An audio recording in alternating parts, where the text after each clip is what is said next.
गुजरांवाला, अगर आम लोगों की ज़ुबान में कहूँ तो पहलवानों का शहर। ये पाकिस्तान का आबादी के लिहाज से 5वां बड़ा शहर है। गुजरांवाला अपने खाने और तारीख़ी अहमियत की वजह से बहुत मशहूर है। तारीख़ी रवायात के मुताबिक ये 16वीं सदी के वस्त में एक गांव के तौर पर कायम हुआ होगा और आज ये पाकिस्तान का एक नहायत अहम शहर है। मुकामी लोगों की रवायात के मुताबिक गुजरांवाला का पुराना नाम खानपुर सांसी था, लेकिन बाज़ मुर्रिखीन के मुताबिक इसका नाम सराय गुजरां था, जिसकी वजह से बाद में इसका नाम गुजरांवाला हो गया। गुजरांवाला में मैं बस एक दिन रह पाया था।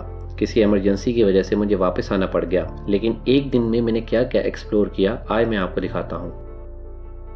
सबसे पहले मैं गया अंदरून गुजरांवाला और वहाँ पर मैंने जाकर डायरेक्ट क्लॉक टावर पर ही ब्रेक लगाई। पाकिस्तान के बहुत सारे शहरों में क्लॉक टावर्स हैं, इसीलिए मैंने सबसे पहले गुजरांवाला का क्लॉक टावर देखना ही मुनासिब समझा, जो कि एक नहायत ही खूबसूरत पुरानी बिल्डिंग है। गूगल मैप के मुताबिक महाराजा रंजीत सिंह की हवेली क्लॉक टावर के बहुत नज़दीक थी, इसीलिए मैं दूसरे नंबर पर महाराजा रंजीत सिंह की हवेली ही देखने चला गया। रंजीत सिंह की हवेली नहायत ही खूबसूरत हवेली है। इस हवेली की मुरम्मत का काम जारी है, इसलिए मुझे बहुत कम वक्त मिला था इसको देखने का। ये वो खूबसूरत हवेली है जहाँ पर सिखों के सबसे पहले महाराज रंजीत सिंह ने जन्म लिया था। रंजीत सिंह की हवेली देखने के बाद मैं पहुंचा गुजरांवाला के एक मशहूर मारूफ बाग शेरांवाला बाग में। शेरांवाला बाग में एक नहायत ही खूबसूरत बारादरी है, जहाँ पर महाराजा रंजीत सिंह अक्सर बैठकर फैसले किया करते थे। इसी शेरांवाला बाग के अंदर महान सिंह की समाधि भी मौजूद है, जो कि महाराजा रंजीत सिंह के वालिद थे।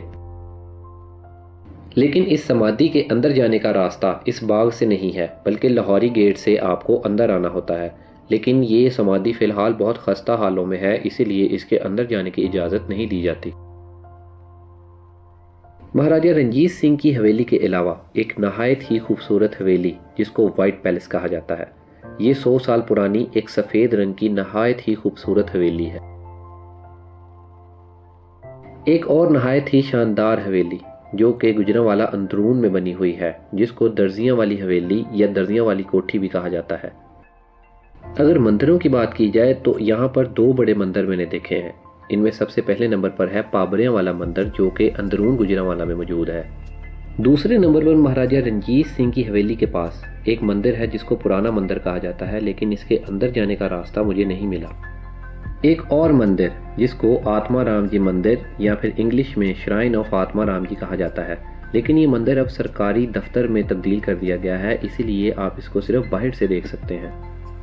अगर मस्जिदों की बात करें तो यहाँ पर मुझे तारीखी सिर्फ एक मस्जिद मिली, जामिया मस्जिद शेरांवाला बाग, जो कि सफ़ेद रंग की नहायत ही खूबसूरत मस्जिद है। तो दोस्तों, ये थे गुजरांवाला में देखे जाने वाले कुछ तारीखी मकामात जो मैं सिर्फ एक दिन में देख पाया था। इन तमाम जगहों की डिटेल्ड वीडियोस मेरे चैनल पर मौजूद हैं। इसके अलावा अगर कोई और तारीखी इमारत मुझसे रह गई है तो मुझे कमेंट सेक्शन में ज़रूर बताइएगा। तो दोस्तों, अब मैं आपको मिलूँगा किसी एक नए शहर में एक नई स्टोरी के साथ। तब तक के लिए स्टे ट्यून्ड।